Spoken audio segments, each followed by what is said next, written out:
Hi there, everyone, Facebook family, Framework family. It is nice to be here this afternoon. My name is Kathe Petchel, and I work with Hinge as client relations. I actually like to call myself an educator because one of the things I do with my own company is educate my teachers, and of course, all of us educate our children, but I do a lot of educating our clients, and such a wonderful time as we're coming back and rebuilding ourselves to do a great job reaching out to clients and sharing information. And so today, what I'd like to do is share information about how you can craft conversations for your staff, potential staff, as you're recruiting them during the hiring process. So I'm going to go through some content today that what I see is working across the country, what is working for me, and what ideas I have to share as I do my job meeting with owners and directors and helping them through the challenges of hiring. So today, particularly, we're going to talk about the hiring process. This isn't necessarily about the onboarding process or the training process or staff retention, but all of these things will set you up for success in all of those areas. So let's get started. Feel free to jump into the chat box with any type of questions. I love trying to solve problems, together with all of you. And certainly if you're watching this at a later date and not live, I'm always happy to talk shop. It's one of my favorite things to do is just talk about what's working, different demographics in different areas of the country, different types of programs and philosophies, all have different ways to solve problems. And what may work for you right now might not work in the future, or something that you counted on in the past might be something you need to tweak. I like to encourage people to think outside of the box and also consider maybe you've tried something before and you can tweak it a little bit now. So let's get started on crafting conversations during the hiring process. So the first thing is successful hiring. What do you do ahead of time before you're actually talking to a candidate or before you're really engaging with them whatsoever? What could you do to up your odds? What could you do to make sure that you are going to be the one that this candidate looks at first and this candidate engages with first? You want to be in the driver's seat all the time, and part of that is knowing who you are. So of course we all have our core values and our character of our buildings. We know what we're looking for. We're looking for high quality candidates, but everyone has a little bit something different. That's what makes us unique, and that's why we love private schools and private school owners rather than everything in the public school realm, for instance, or with the government. So your ads, first of all, should be crafted to attract your tribe. By tribe, I mean your people that you're trying to maybe improve your program with. So if you're, for instance, wanting to have more degreed teachers, your ad should be crafted towards degreed teachers with many years of experience, perhaps. Maybe you're trying to attract people that are very creative and have a different energy than your building has right now. So your ads could be crafted to that. You want to make sure that your headline and your job description are very different. So your headline should be very simple. You're looking for a preschool or pre-K teacher, a universal pre-K type teacher, a lead toddler teacher, very specific. You want the title of your job and should be what someone will be searching for. So don't go creative right now on your job title. You won't want to say something that I did years ago. Love purple paint, come be a toddler teacher. Nobody is Googling, I need to find a job because I love purple paint. Super creative, but I had it in the wrong spot.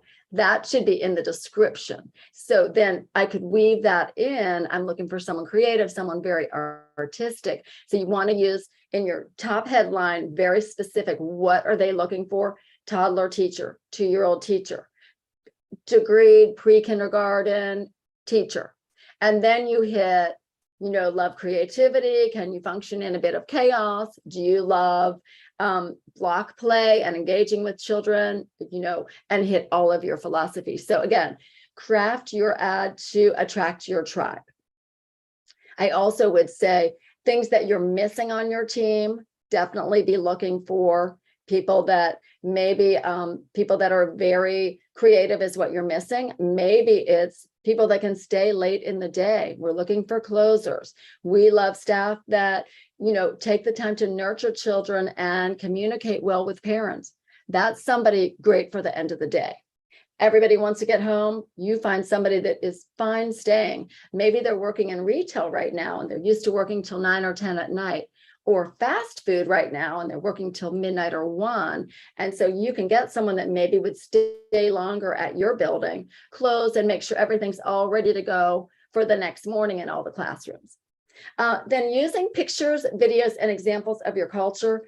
A picture's worth 1,000 words, guys. So when someone can see that your staff are having fun, or maybe what your dress code is like, all those little things really matter. Indeed now allows us to add up to, I think it's 6 or 8 extra either videos or flyers on our ad. So when they read the ad, they're going to see the headline, what you're looking for. Then they're going to have some type of description about more about the position, including pay rate, possibly benefits, exactly day-to-day expectations. But then below that, in Indeed, for instance, you can add a video. So you could, as the owner, welcome to, my schools are called Bright Beginnings.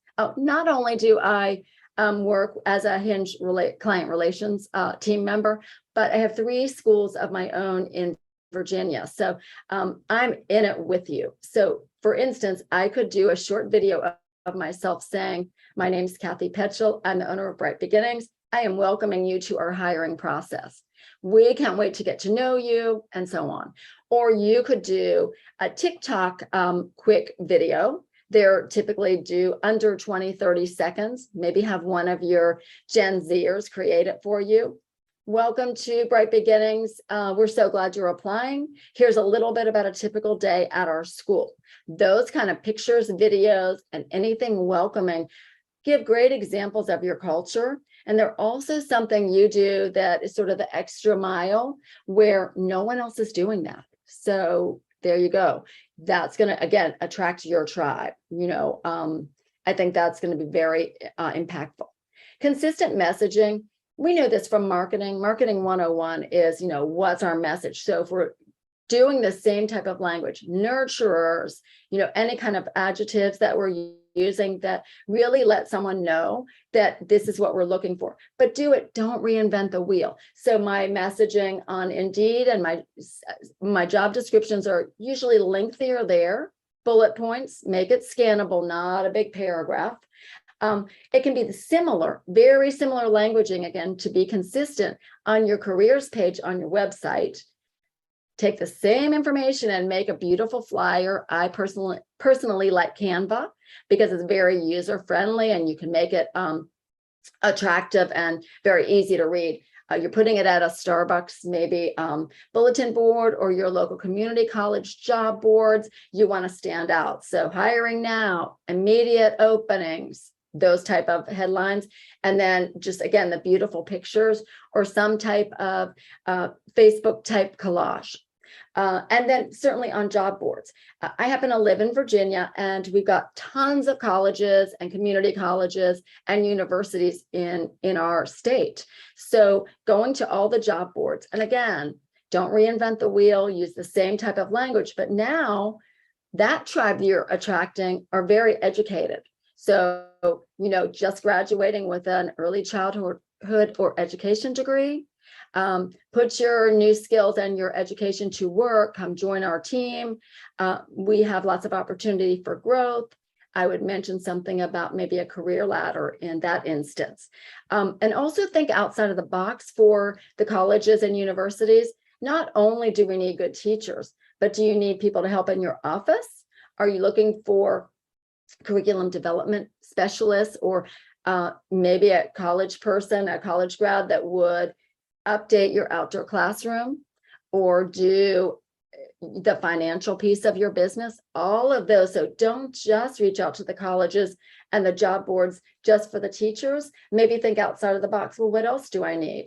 They may not be with you for a long time, but you can give them a really good head start on their career and a great way to build their resume as well. And also add that to for the high schools.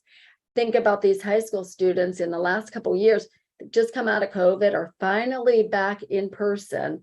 And, their parents probably haven't wanted them to have a job until most recently. They were quarantined or they were Zooming every day for school. So this is a really good opportunity to reach out to the high schools, guidance counselors, or the front offices, whatever's appropriate in your area, and say, we'd really like to encourage your high school students to consider a career in early childhood education.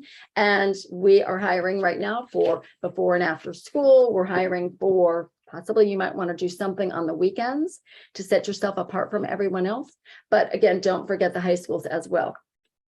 And then I love this one, targeting each generation separately by speaking their language. So for instance, I gave an example about having a younger staff member, possibly a Generation Z, Gen Zer.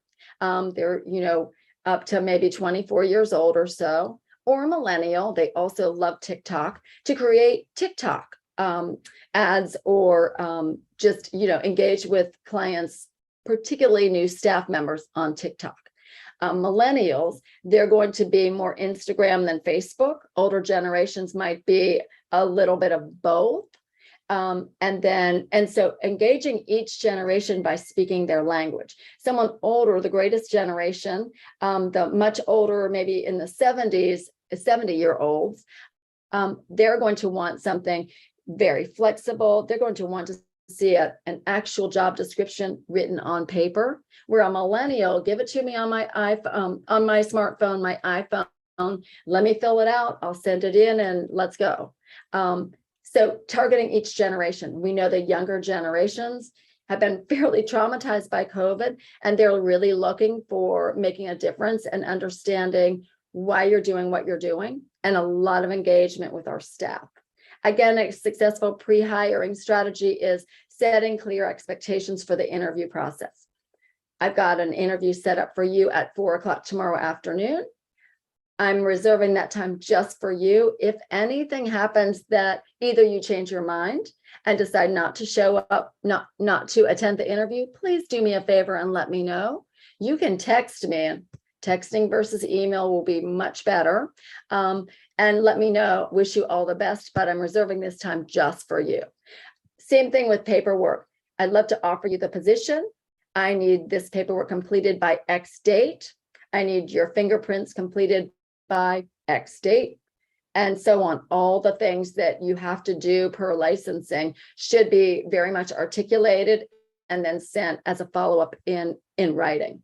I like to use something like a Google sign, a DocuSign, or some type of platform where I know the information is back. Then I just simply upload it to whichever platform I'm using. I happen to use ProCare at the moment.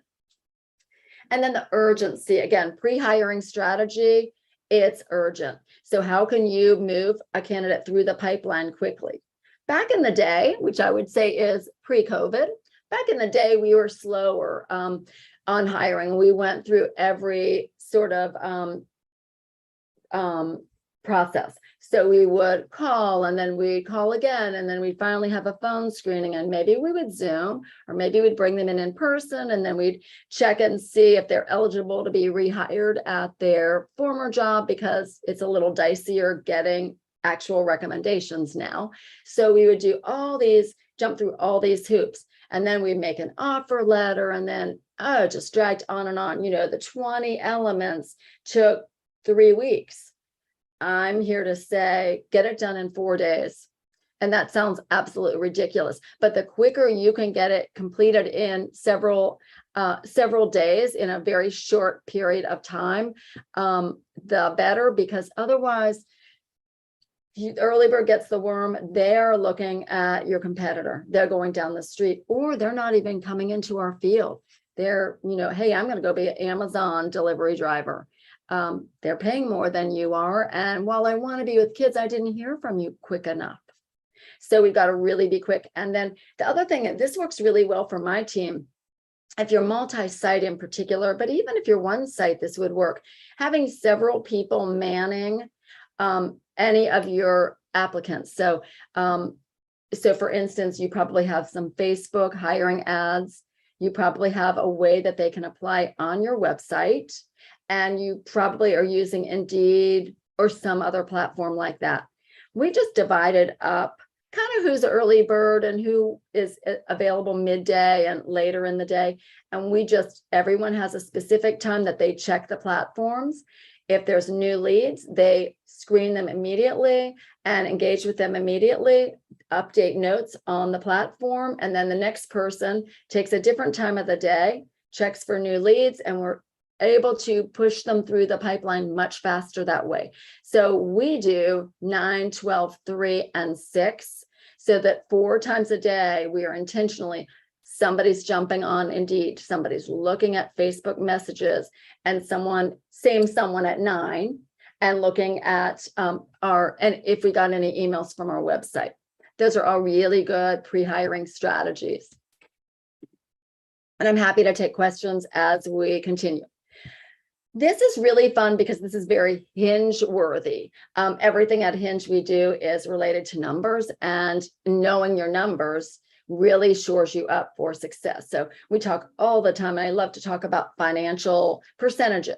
So now I'm talking about percentages for your staff and your staff retention. So if you don't know what your problems are, it's harder to fix them. You're sort of just shooting in the dark, so to speak. So if you have data on your average overall staff retention, actually, I would probably call it staff turnover, that's going to help you. So there's a couple methods to do that, and feel free to email me.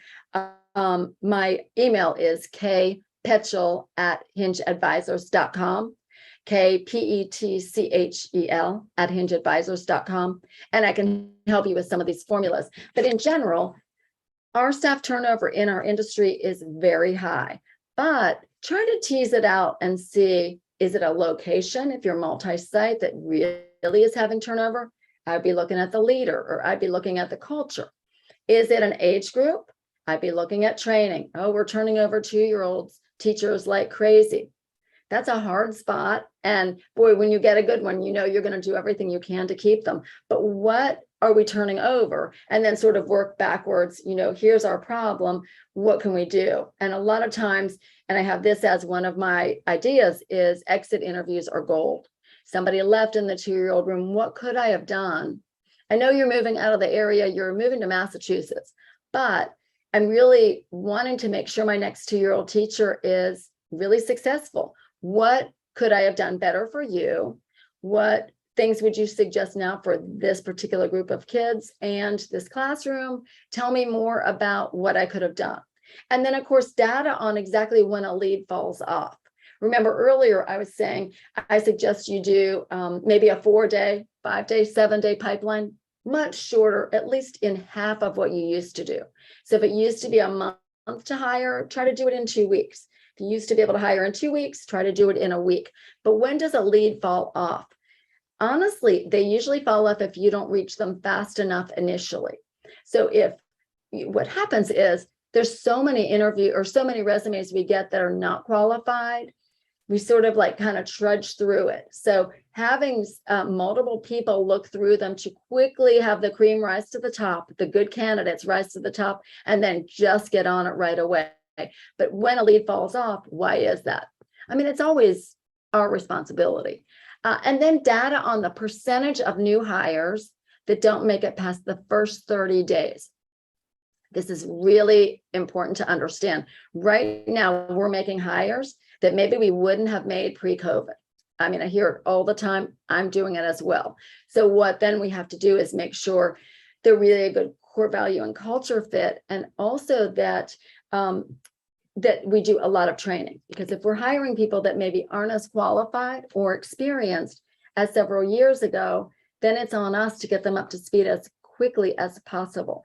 So sometimes if we're not doing that well, and it's very hard to do it well if we're hiring multiple people, then they're not going to make it past the first 30 days. In fact, they might not make it past the first day. I know everyone is probably rolling their eyes and laughing and saying, I've got a good story about that. The story is, oh, I had someone come for the first day and said she had to go get something from her car, and buzzed out of the parking lot, or they had a great first week. It worked awesome. They're a great fit, and they're just not coming back because X, Y, and Z. They found something paying more. They don't like their schedule. All kinds of reasons. So the data on when do they drop off after we've hired them. So obviously remedies on that is really getting to know them very early on. In the next 9 minutes or so, I've got a little bit more information to share with you about this. First, what can we learn from the World Happiness Report? This sounds like a ridiculous thing to plug in when I'm talking about successful hiring and crafting conversations, but it's a conversation you can share. Before COVID, in let's say 2019, the World Happiness Report, which is done by UNICEF and published every March 22nd on International Day of Happiness, it polls the workforce in a ton of countries, multiple countries, probably 100.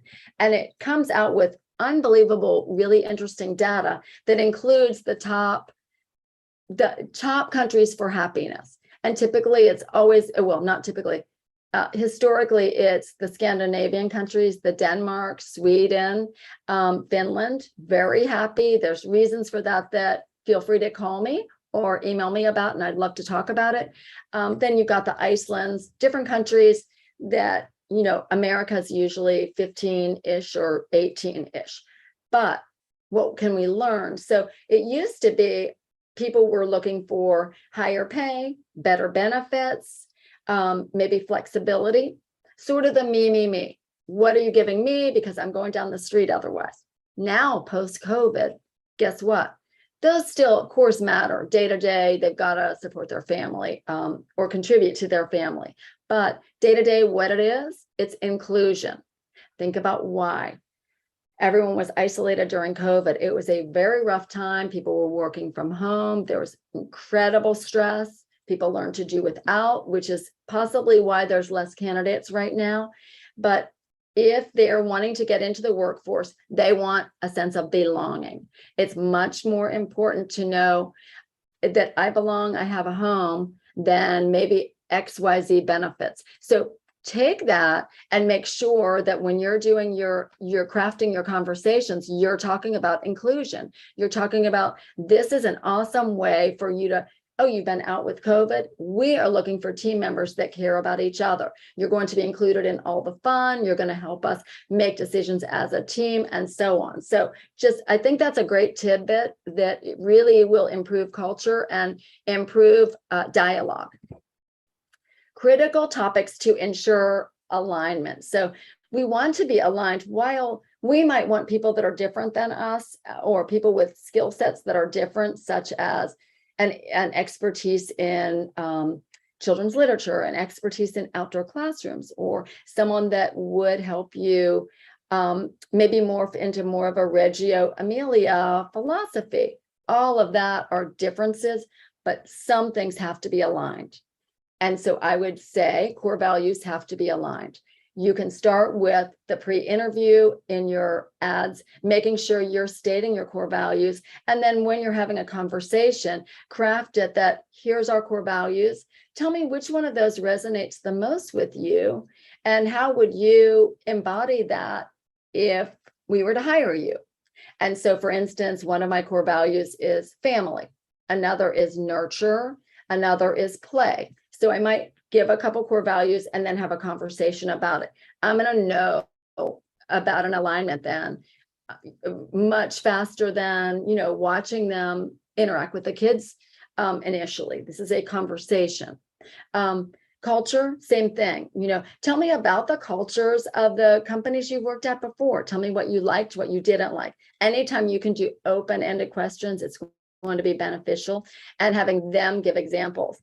One of the easiest things to do, and it's so hard to do because it's a sales process. We're trying to sell them on our school. So obviously we have to speak, but really trying to speak less than we listen. So listen twice as much as speaking. Again, it's hard because you've got that, you're straddling, I need to sell the program, I'd like to recruit this person, but I want to hear from them. People that feel heard at interviews and going forward as employees will be much more loyal. So core values, culture, mission. What is your mission? I mean, most of us share a simple mission of, educating and nurturing, early childhood, 0 through 5s, in XYZ way, supporting families, helping us grow communities, the general, but saying the mission and saying, this is what we're about. And the way we achieve the mission is through our core values and our culture, and then our curriculum and so on. You can get into all the teachy stuff then too. Same thing with philosophy. And then last would be school history and goals. We've had this school X number of years, in my case, almost 40 years. That makes a big difference when they get to say hello to the owner or just see a video of the owner. But the goals is really important. They're starting right now, coming in and, maybe you're not full yet because you don't have enough teachers, and you can make sure you state the infant room has X number of children. We will be filling the room as we hire teachers and get them trained and confident with their job description. So making sure that they know what you're intending to do. If you're intending to add value, I'm personally adding a lot of new elements to our outdoor classrooms. So let them know, we're adding value. Our playgrounds look like this today. This is what I want you to envision later, and letting them know your goal so that they're a part of it. And it's funny, when the more you talk and just kind of chit chat with your staff anecdotally in a casual way, the more information you're going to learn about. Maybe they have resources you never thought of or ideas you never thought of. I mean, certainly we don't know everything, and we're a team. And I've got about 1 more minute to talk about, speaking of teams, a peek at our team. So make sure that during your crafting conversations, you're talking about the personality of the particular school you're looking at the candidate for. So this particular school is located here. Let me tell you a little bit about the teachers. We've got Miss Margaret. She's got a Montessori background. She's a little bit older. She's a grandma. Everybody absolutely is on a wait list to get into her room. And here's why. I love to place you with her, because she's a wonderful mentor. So I'm talking personality. This particular school has the most degreed teachers. So you're going to come in and have lots of great mentors, but we also want your experience in arts and crafts or painting to add to this school. Same thing with demographics. A lot of the families at a particular school might be military families. So the demographic on that would be, these families come and go. They're used to picking up and moving quickly. So they're going to be, probably less worried about childcare because the child's been in 3 other schools before they move to your town. So demographics, and then strengths and challenges. That's not really anything to hide at all. This is what we're really good at. We have a great reputation for doing X, Y, and Z. Here's the things we're working on. We're working on staff turnover. We're working on getting better at communicating with parents. We're working on having hard conversations when staff are frustrated with each other. You're coming into something that you can make a difference. And all of those on a peak of our team would also really set you up to having a good crafting a good conversation during your hiring process. And we are out of time right now. I've got more content on this topic and others, and so excited to have you participate in Framework. I think it's a wonderful community. The more you can give back and share with us and share with the colleagues, the better. So again, thanks for your participation today, and I look forward to hearing from you in the future.